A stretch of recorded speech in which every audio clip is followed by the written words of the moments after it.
Hello, Steve Arts 89. I just want to talk about a few things today. One of the things I want to talk about was homophobia. Now, I've experienced homophobia at home, my family, I've experienced homophobia at school, and I've experienced homophobia at work.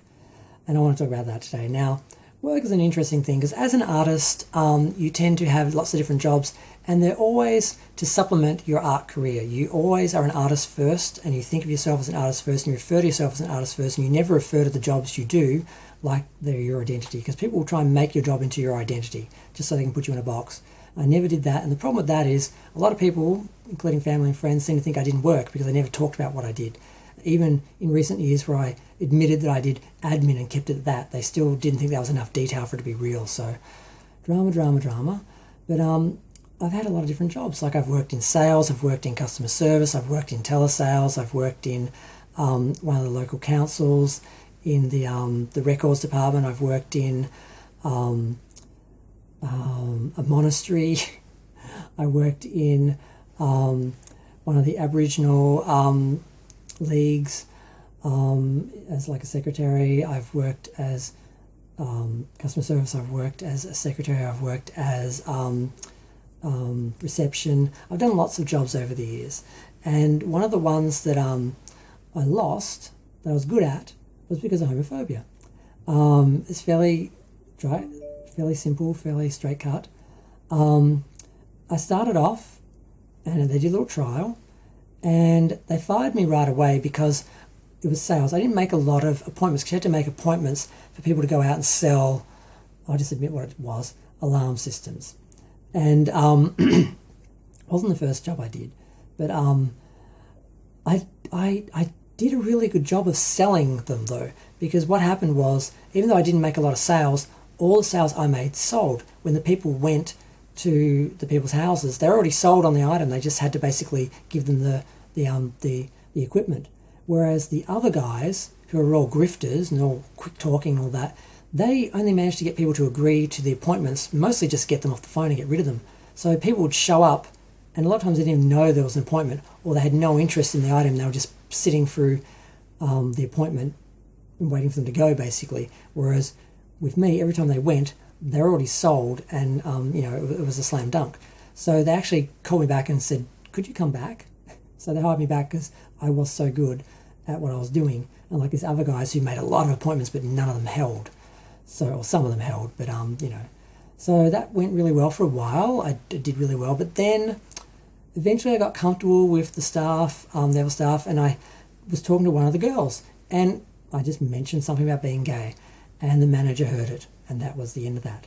Basically, he changed my shift. He put me on, there are certain shifts at work and are easier, and he put me on the harder ones, and there are times where you call people during the day or after dinner, depending on what time zone you're calling in that, and then there are times where you're calling during dinner, or just bad times, and no one wanted those shifts. And he kept giving them to me all the time. And then when my sales dropped, of course, just a little bit, he said, "Oh, we can't keep you because you're not doing as well." And he got rid of me. And I know it was because I was gay. He made indications before all that, but that was the way to legitimize it. So I left. I didn't want to be there anyway because the vibe was really bad. Once he worked it out and started making it obvious he had a problem with me, I wasn't comfortable there anymore. Because before I didn't get this guy would be homophobic at all. I guess he just thought I was a nerd. He didn't think I could be gay. It wasn't an issue, and he seemed fairly cool. But once, that little button, was pushed, that was the end of it, and I was gone. Now the second one was a bit more complicated. I was working in one of the a records department of one of the councils. I won't say which one. And it was quite a complicated job. You're working with all the the records and the housing plans and all these sort of things. All things that were being lodged and had been lodged and had to be brought up because people needed them and all this sort of stuff. And it was very complicated. And it was I think it was a 3-month training period. And there was a lady who was going out. So I had 6 months with her and she was training me. And then the other guy who was staying there, and she was an older lady. She was very nice and we worked together really well. I learned a lot from her. But then the next guy, who was a younger straight guy, he didn't like me. He didn't like that I was gay, and he didn't want to teach me. He basically just said, "Learn it." He didn't do anything. And I was getting behind. I couldn't learn the job because he wasn't showing me. And unfortunately for me, he was a good liar. And he said that, well, he had a very good excuse, which he used, which I think was really immoral. His girlfriend had cancer. And he was basically saying, oh, I'm too stressed to help him. I need him to basically do it all himself. I'm too stressed. That's your job. If you can't do it, give it to someone else. I still need to be taught. I can't just imagine the information. I can't, I need to be trained.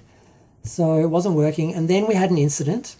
Basically, I had to come in the morning, had to open up the office. I had to get the mail from within the different departments and all that. It was like, it was like the city council halls and all that.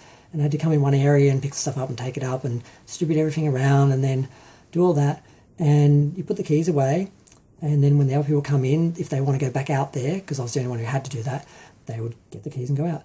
Well, he came in and got the keys, came back, and he left the keys somewhere. The keys were missing. When it came up, he blamed me. I must have left them somewhere. And I'm like, I couldn't have, because you used them after me. I had to have brought them back. I couldn't have gotten in without them. You could get in because I was already in. But he was straight. He had a girlfriend with cancer, and I was done. He lied. Whether he set me up or whether he just made a mistake and didn't want to look bad because his performance was suffering ever because he legitimately couldn't manage having a girlfriend with cancer, or if he was just using it as an excuse.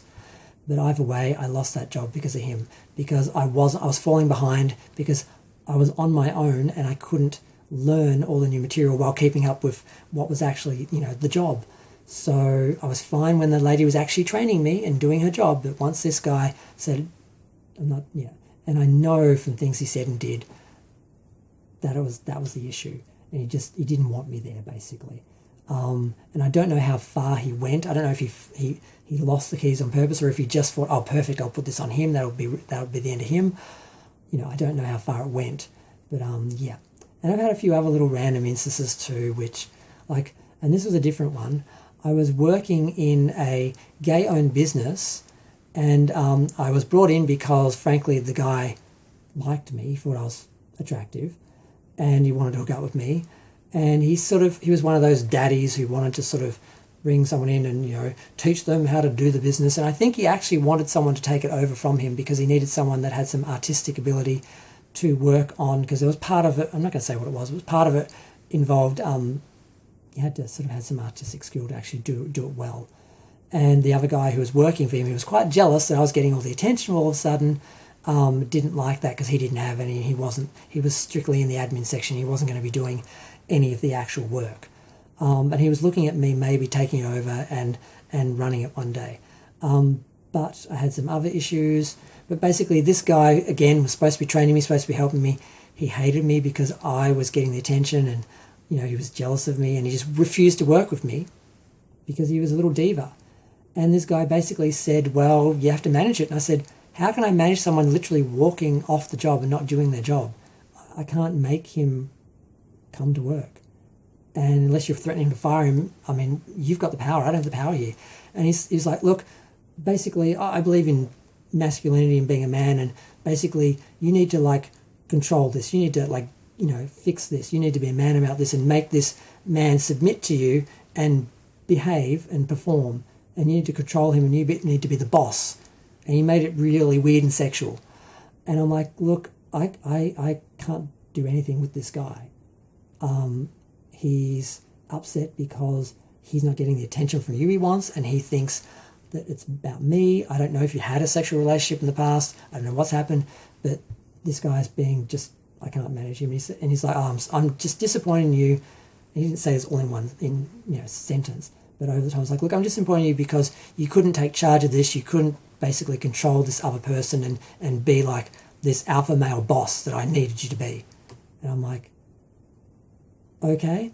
And that was the end of that. So that was also, in some ways, maybe not homophobia, but gay drama and jealousy, and also these unrealistic expectations of masculinity and toxic masculinity, not coming from a straight person, but coming from another gay person. So those have been my experiences, my main experiences with homophobia in the workplace.